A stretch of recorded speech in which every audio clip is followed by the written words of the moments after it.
buntag sa tanan mga kapa o mga anti-kapa.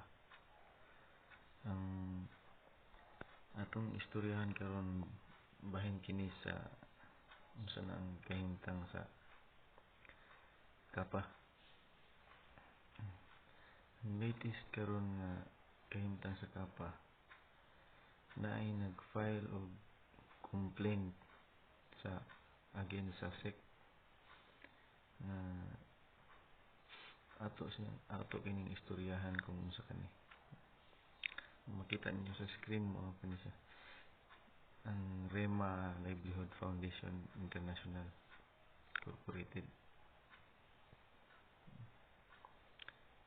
Sila nag-file dito sa SEC nga ang SEC ilang ipabayad og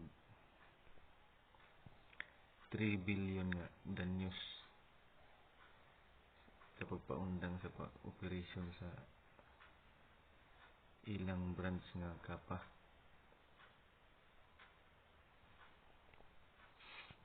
O naapo dito sa ilang complaint nga ipa-impeach pod ang secretary or chairman sa SEC nga si Aquino. Karon atong istoryahan kung pila ang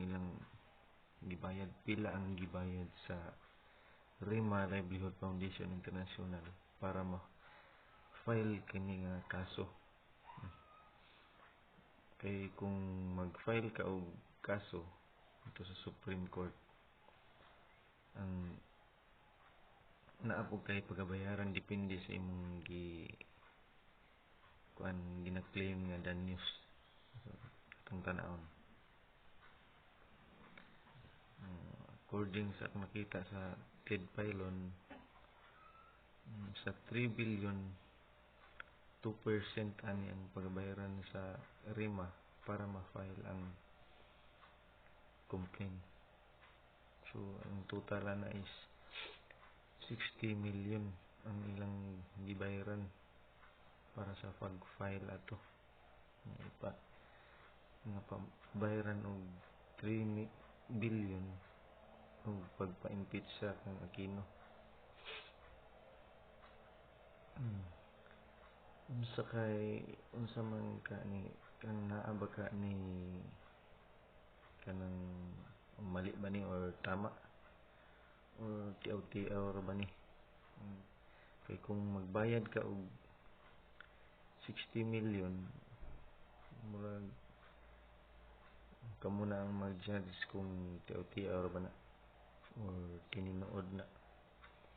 Kay murag dili ni tiaw-tiaw ning 60 million magbayad ka para imo tong i-file nga kaso.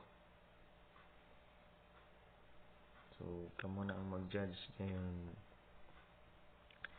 Para ma-update tamo pirmi, i-click ninyo ang subscribe sa akong channel. Salamat.